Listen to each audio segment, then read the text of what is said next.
하나님 아버지, 오늘도 우리에게 새 날을 허락해 주시니 감사합니다.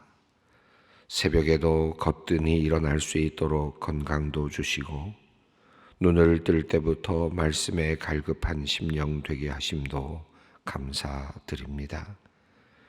우리가 살아가는 인생길에서 주님은 매 순간 우리의 손을 잡아주셨고 넘어질 때마다 일으켜 세워주셨습니다. 중요한 순간에 실수하지 않게 하셨고 실수했을 때조차 돌이킬 수 있는 기회를 주셨습니다. 하나님, 오늘도 우리의 육신은 날로 쇠하여져 가지만 날마다 우리의 영은 하나님으로 말미암아 새로워짐을 믿습니다. 오늘도 주님께서 내려주시는 생명의 말씀과 능력으로 우리를 새롭게 하여 주시옵소서. 하나님, 우리가 하루를 시작할 때 힘찬 발걸음으로 나아가지만 어느덧 시간이 지나면 무거운 발걸음이 되고 힘들고 어려운 하루길이 되곤 할 때가 있습니다. 우리 안에 있는 불안과 걱정, 두려움이 우리의 인생길을 무겁게 만들기도 하고 우리가 해결해내야 할 산적한 문제들이 때로 우리를 넘어지게 하고 주저앉아 일어나지 못하게 하기도 합니다. 근심 걱정에 무거운 짐을 지고 살아온 지도 이미 오래되었습니다. 환난과 시험들을 겪으며 고통을 참으며 살아온 지도 오래되었습니다.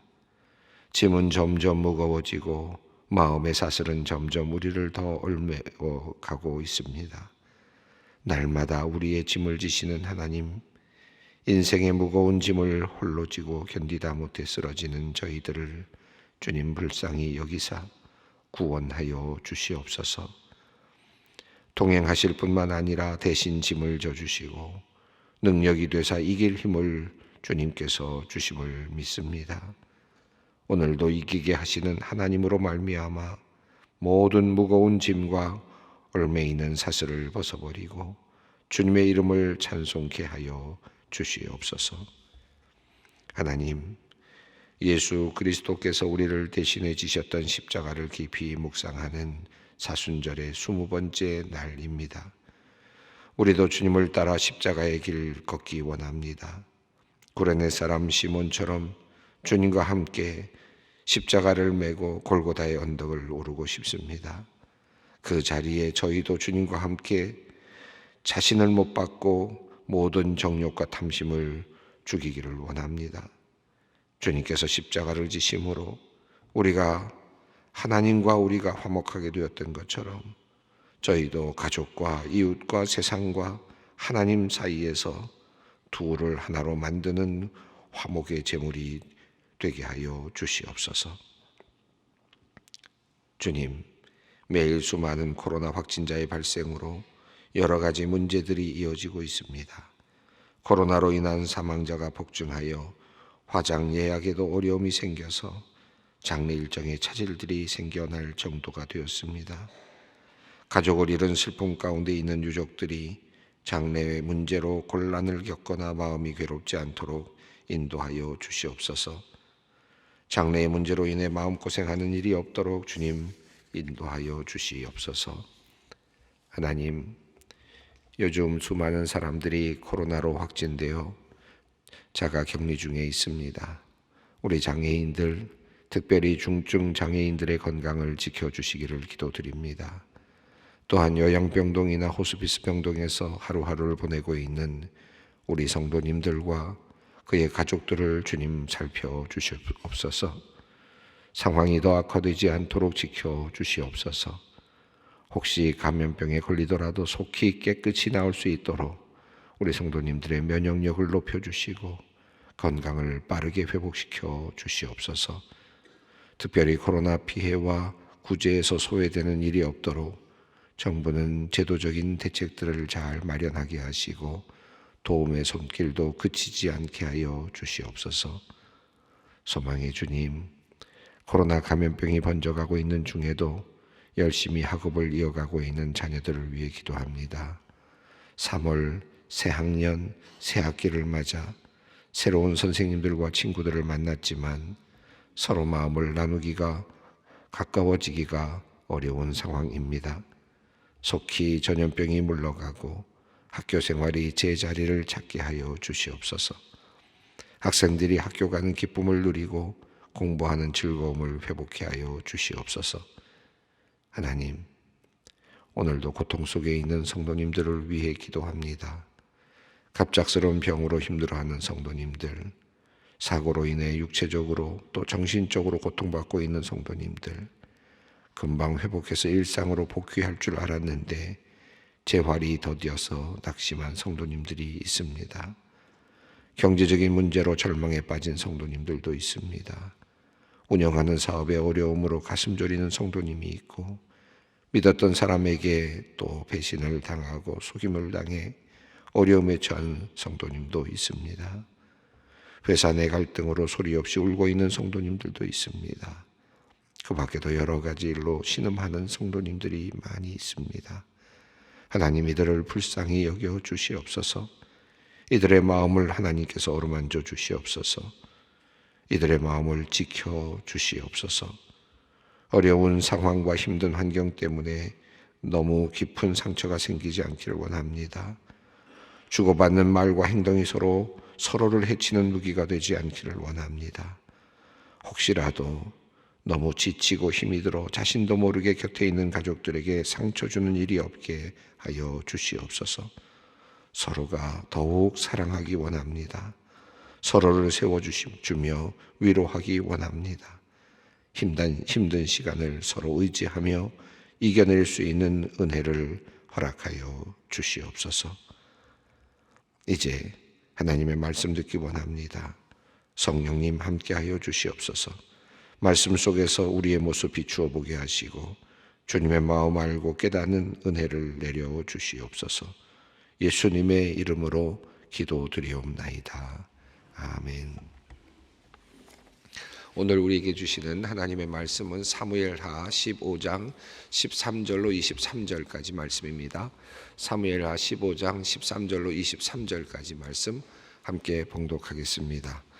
전령이 다윗에게 와서 말하되 이스라엘의 인심이 다 압살롬에게로 돌아갔나이다 한지라. 다윗이 예루살렘에 함께 있는 그의 모든 신하들에게 이르되 일어나 도망하자. 그렇지 아니하면 우리 중 한 사람도 압살롬에게서 피하지 못하리라. 빨리 가자. 두렵건대 그가 우리를 급히 따라와 우리를 해하고 칼날로 성읍을 칠까 하노라. 왕의 신하들이 왕께 이르되 우리 주 왕께서 하고자 하시는 대로 우리가 행하리이다. 보소서 당신의 종들이니이다 하더라. 왕이 나아갈 때 그의 가족을 다 따르게 하고 후궁 10명을 왕이 남겨두어 왕궁을 지키게 하니라. 왕이 나감에 모든 백성이 다 따라서 벤메르하게 이르러 멈추어서니 그의 모든 신하들이 그의 곁으로 지나가고 모든 그렛 사람과 모든 블렛 사람과 및 왕을 따라 가드에서 온 모든 가드 사람 600명이 왕 앞으로 행진하니라.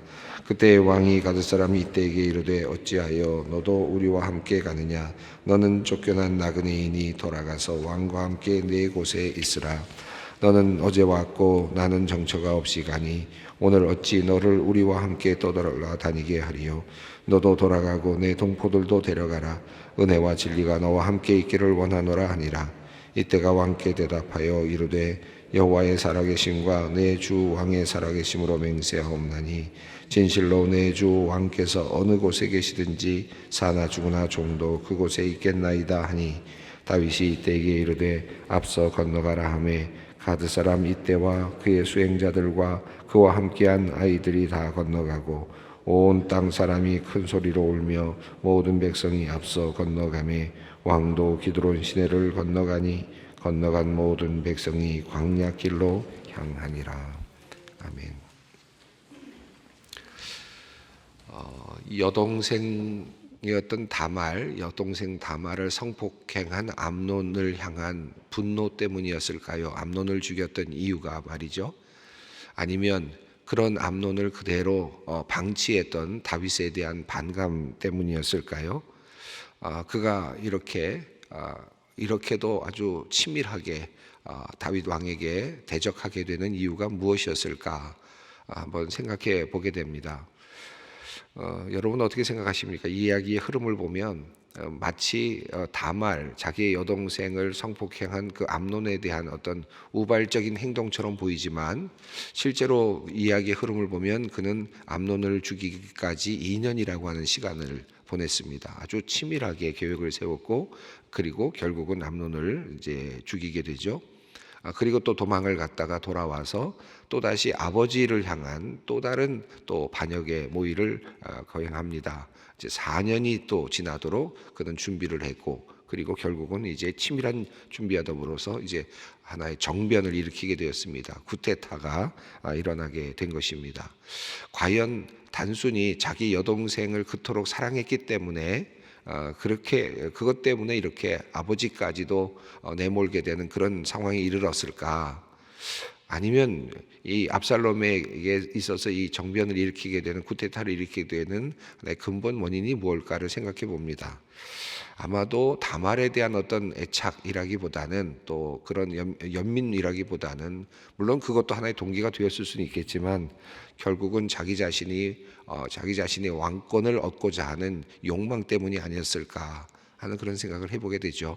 압살롬이 암논이라고 하는 그 첫째 아들을 죽이게 되는 이유는 물론 이유는 다말 때문이지만 실제로는 자기 자신이 왕권을 갖고 싶어 했던 욕망이 아니었을까. 첫 번째 왕자를 죽이게 되는 이유가 바로 거기 있지 않았을까. 두 번째 왕자에 대한 이야기는 계속 나오지 않습니다. 성경에 아예 이미 사라져버리고 이름 한번 나온 다음에는 없습니다. 그래서 학자들 간에는 그가 이미 역사에서 사라진 것 아닌가, 또 병약한 상태에서 도저히 어떤 왕권에 대한 도전할 수 없는 정도의 그런 상황이 아니었을까 그렇게 추측을 하는데, 그렇게 된다면 자연스럽게 압살롬이 이제 왕권을 얻을 수 있는 그런 자리에 올라 있었다고 볼 수 있습니다. 자, 그럼에도 불구하고 압살롬은 자기 자신이 자기 자신을 향하여 다윗이 마음을 주지 않는 것을 확인한 다음에는 아주 치밀하게 계획을 짜고 결국은 백성들의 마음을 훔친 후에 이제 정변을 일으키고 쿠데타를 일으키게 되었습니다. 헤브론에서 이제 왕국을 건설하고 왕의 탄생을 선포했습니다. 그야말로 자기 자신이 왕이 된 것이죠. 하나님께서 그를 기름 부으시지 않았고 사울도 기름을 부으셨습니다. 다윗도 하나님께서 선지자를 통하여 기름을 부으셨습니다. 그런데 압살롬은 스스로 왕이라고 자처했고 스스로 선포를 했습니다. 그러나 처음 하나의 그 흐름은 상당히 압살롬에게 우호적인 것처럼 보였고 또 상황이 그렇게 전개되는 것처럼 보였던 것 같습니다. 13절 말씀을 읽어보겠습니다. 전령이 다윗에게 와서 말하되 이스라엘의 인심이 다 압살롬에게로 돌아갔나이다 한지라. 예, 전령이 와서 다윗 앞에서 이렇게 이야기한다는 게 얼마나 참담하겠습니까마는 또 이런 보고를 받게 되는 다윗의 마음은 또 어떠하겠습니까? 다윗은 군사적으로 이제 그 때를 따라 나가서 외국에 있는 외부 지역들을 점령하고 또 복속시키는 그런 일들, 요압 장군을 통해서 그런 일들을 참 많이 했는데 외치는 많이 잘했던 것 같지만 그때까지도 내치, 그러니까 백성들을 위한 어떠한 특별한 일들을 한 것이 별로 없어 보이긴 합니다.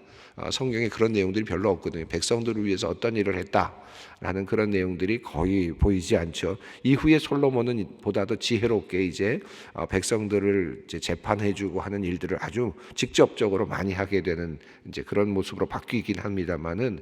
이 다윗의 경우에는 내적으로 백성들을 잘 아우르거나 이런 일들이 거의 없었고 더군다나 유다라고 하는 하나의 그 지파로부터 출발해서 이 북쪽에 있었던 이스라엘 백성들을 다 이제 하나로 묶었기 때문에 이스라엘 백성들은 또 사울 아래에 있었던 그런 또 하나의 특별한 또 그런 하나의 또 다른 하나의 분류로 나눠질 수 있는 그런 입장이었기 때문에 계속해서 하나로 묶어가야 되는 그런 그 필요가 있었던 것이죠. 분열의 위험이 있었던 것이죠.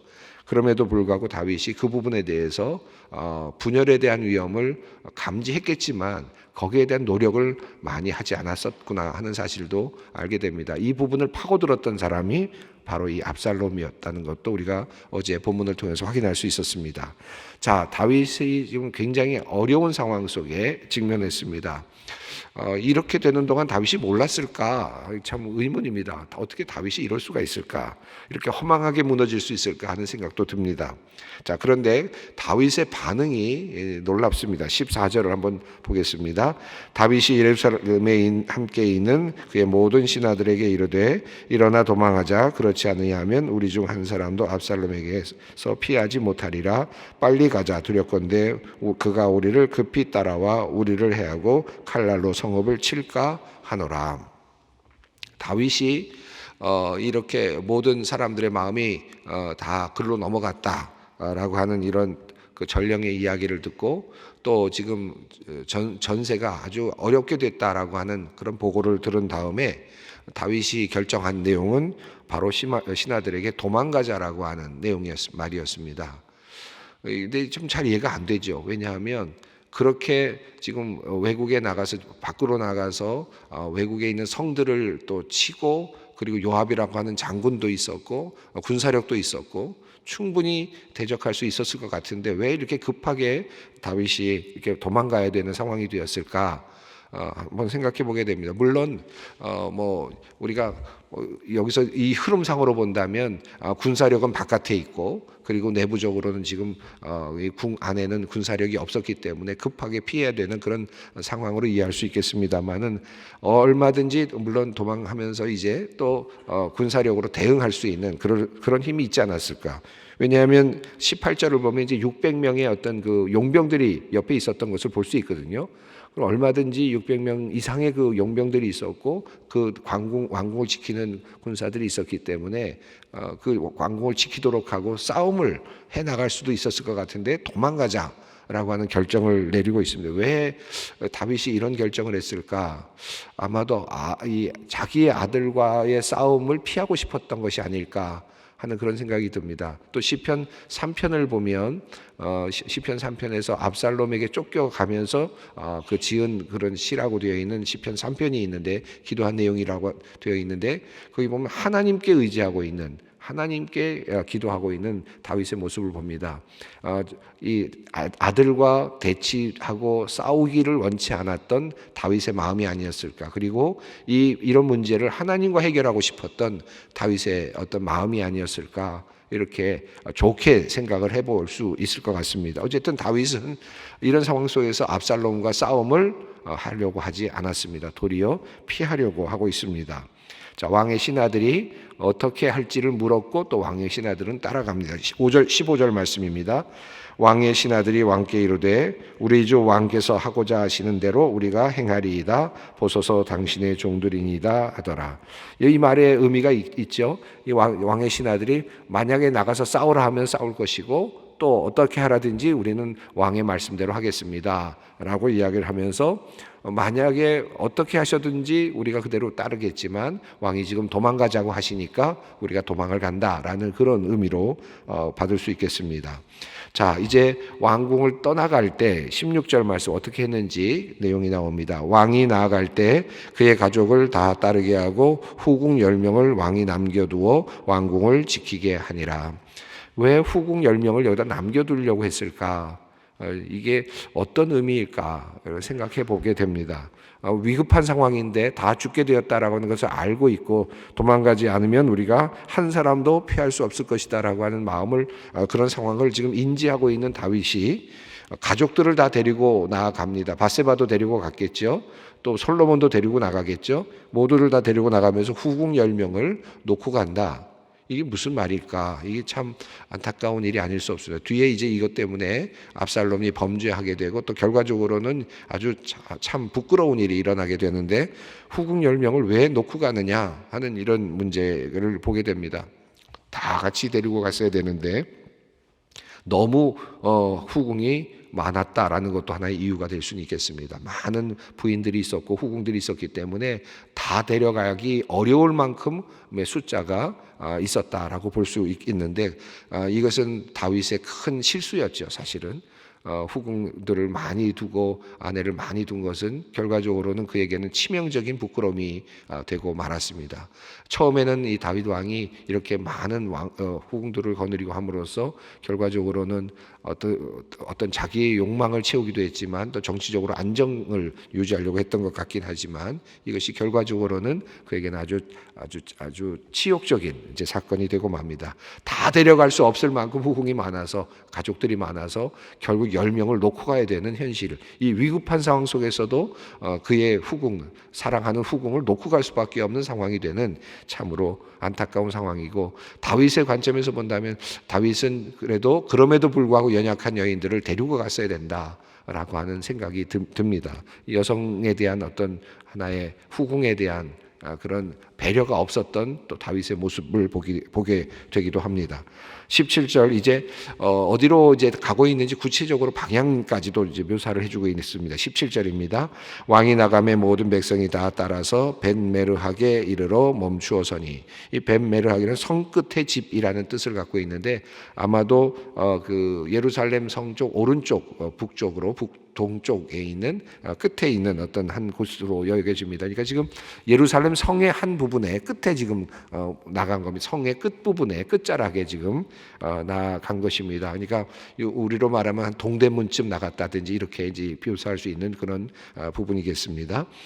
18절 말씀 읽습니다. 그의 모든 신하들이 그의 곁으로 지나가고 모든 그렛 사람과 모든 블렛 사람과 및 왕을 따라 가드에서 온 모든 가드 사람 600명이 왕 앞으로 행진하니라.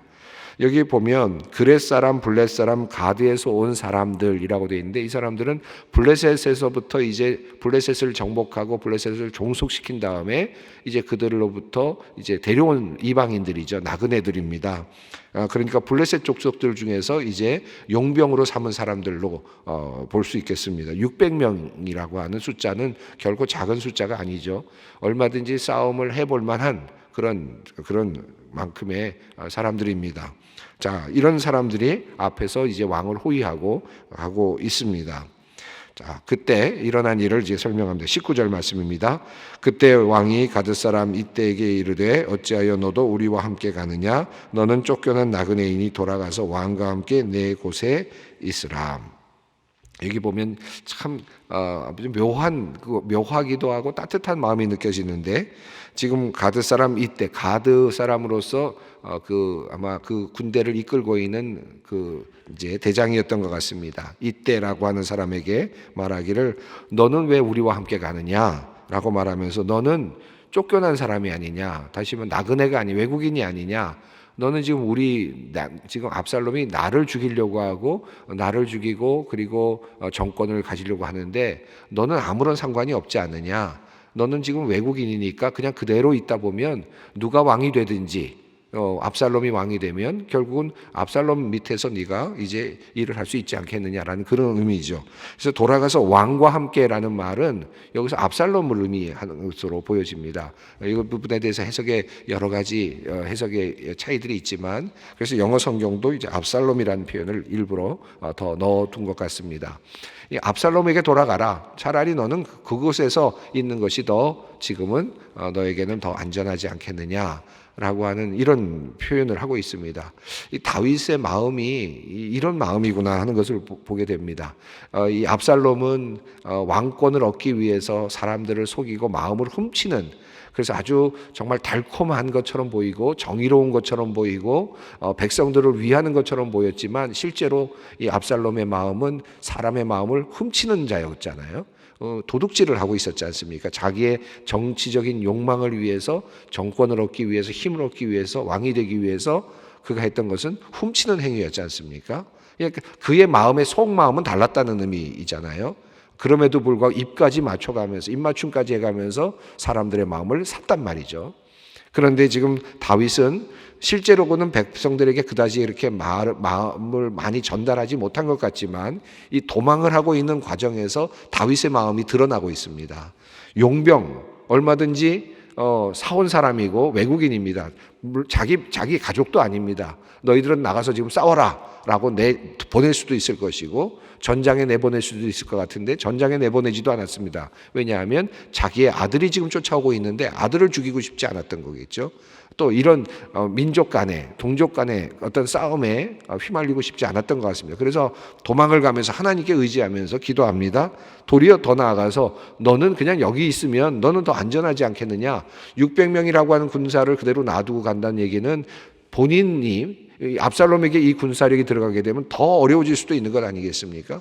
자, 그럼에도 불구하고 너는 그냥 왕과 함께 이곳에 있어라. 이 정말 나그네 이 외국인을 정말 배려하는, 네가 만약에 이렇게 나를 위해서 일하다가 결과적으로 내가 죽게 되거나 완전히 끝나게 되면 너는 갈 데가 없다라는 의미도 있지 않습니까? 자, 20절은 그 내용을 조금 더 분명하게 설명해 주고 있습니다.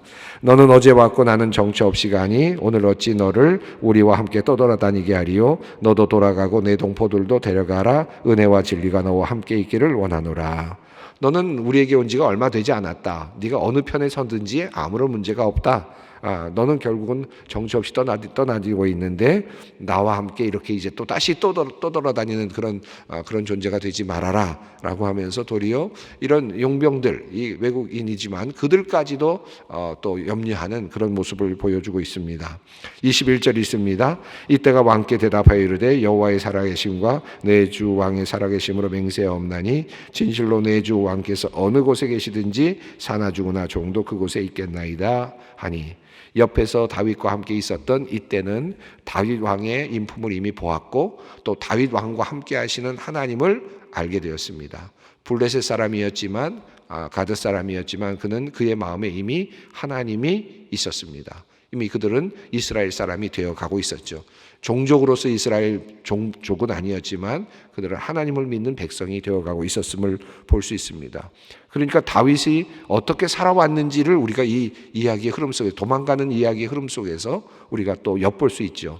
다윗은 이미 그 옆에 있는 사람들에게 하나님을 알려주는 사람이었고 또 도망가면서도 그 사람들을 위하여서 또 그들을 위하는 마음으로 또 그를 살리기를 원하는 그런 사람이기도 했습니다.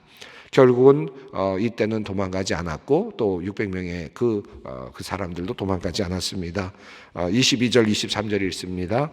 다윗이 이때에게 이르되 앞서 건너가라 하매 가드 사람 이때와 그 수행자들과 그와 함께 한 아이들이 다 건너가고 온 땅 사람이 큰 소리로 울며 모든 백성이 앞서 건너가매 왕도 기드론 시내를 건너가니 건너간 모든 백성이 광야길로 향하니라.